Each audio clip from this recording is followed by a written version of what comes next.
Herewith, a few reflections on opportunities, challenges, and priorities in connection with the joint Public Policy and Business School at Mills College.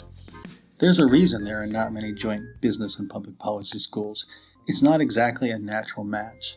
Even though many of the underlying social science and mathematical tools and decision models are the same, the fact that one focuses on private goods with hopes that building a better one will have the world beating a path to your door, while the other one focuses on public goods that everyone can use without paying for, or that one builds business models to try to show how to make money off an idea, while the other builds logic models to try to show that the money spent will have an effect on the world, or that we train students to deal with complex systems. In one case, it's about a global supply chain, and in the other, it's about a dizzying array of stakeholders, or that in one, students learn that markets are a good thing that can be dominated, while in the other, market can be a bad word and the focus is on how they fail, or that the policy person wants to know if something is worth doing with the public's money, while the business person has to decide whether it's worth doing with their own or their investors' money. And with loaded terms like welfare and profit designating what we want to produce, all these things make the partnership a potentially fraught one. That said, what the fields have in common is a pretty solid foundation for pursuing the relationship. At their core, both are about the efficient use of resources to achieve our goals, and both have a big focus on how to use organizations as effective tools for getting things done. And as already mentioned, both fields are applied versions of some of the same sciences. And finally, at their most basic, both the business person and the policy person are looking for sustainable, creative solutions to problems worth solving. Some of the challenges in this relationship are banal. Like any human group, there is a tendency to fetishize small differences and create divisions where there aren't any. And there's a tendency toward sloppy thinking and a failure to make distinctions that do matter. Against these, there are some mundane reasons to pursue the relationship. We can share resources, we can stick up for one another when the humanists or the scientists or the Xists or the Yists take aim at our pragmatic and applied nature. More profoundly, though, there is a genuine challenge to grapple intellectually with the similarities and the differences. All professionals are trained to see the world through one lens. What is here looks natural, what is there appears alien. And so both the complementarity and the supplementarity of these fields can be difficult to harness. It certainly does not happen all by itself. And there's the challenge of innovation. This thing we are doing is innovative. And it involves a lot of actual heavy lifting for us to learn something about one another's perspectives. On the other hand, this thing we are trying to do is fertile with opportunity. Oakland is a destination city for smart and motivated people. If we can put an interesting alternative program out there, we should be able to capture a good following, even though we'll never match the prestige of some of our neighboring institutions. And, two, we are blessed by the center of gravity of Silicon Valley moving north and west, heading directly toward us. And then there's innovation. We have an opportunity to make something new and interesting, and we have the opportunity to expand our intellectual horizons on the job. There are also some substantive opportunities sitting there waiting for us to exploit. One of the hottest things going on these days is a question about how to manage and deploy interdisciplinary teams. We are poised to lead here, since it's exactly what we're doing to make this happen at all. We're also dealing with our own local question of what it means to run an institution like a college as a business.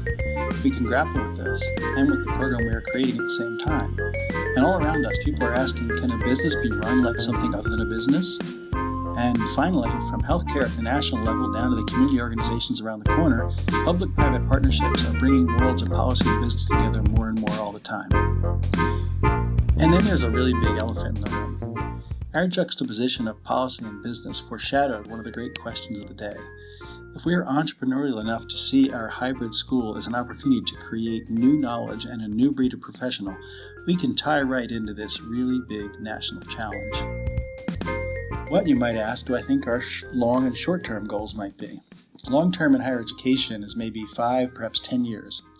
I think that in that time frame, we should aspire to be the anchor unit of a revitalized 21st century institution of higher learning.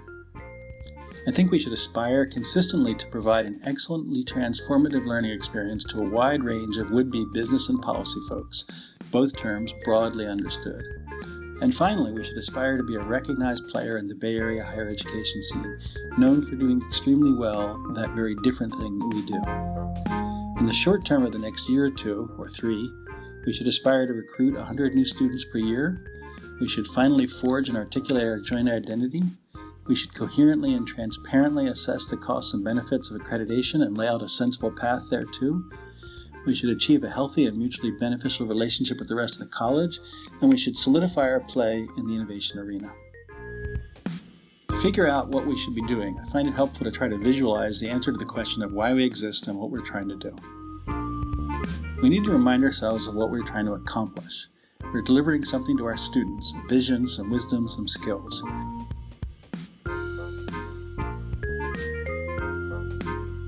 We give something to the world, ideas, skilled graduates, solutions to problems. We provide a benefit to the college, ideas, reputational capital, and yes, money capital. And we provide a benefit to the people who work here. We endeavor to be a fulfilling place to work and a place where staff as well as students develop their skills and talents. If we aren't doing those things, there's no reason to be here. But to accomplish them, we need to be viable, both financially and organizationally, and we need to be desirable. We have to provide what students want and need, graduate people with skills and characteristics that companies want to hire, and we have to use our good judgment to figure out what the world needs in terms of problem solvers, whether or not the employers are asking for it today.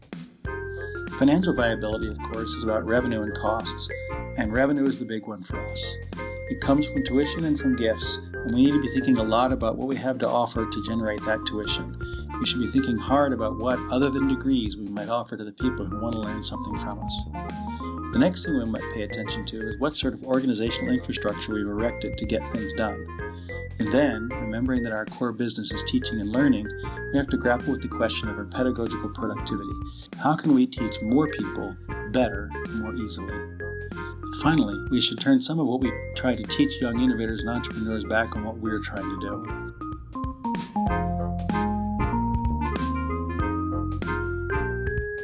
Within this thicket, I find a number of things we should attend to forthwith. I'm sure these are just the tip of the iceberg and they might not be the right priorities. I hope we can talk about that. But this should give you an idea about how I like to think about what we're doing and how I try to pull a to-do list and a project management scheme out of it.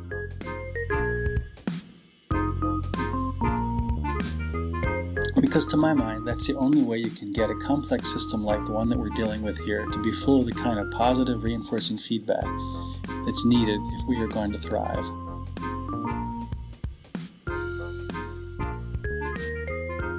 Thanks for your attention.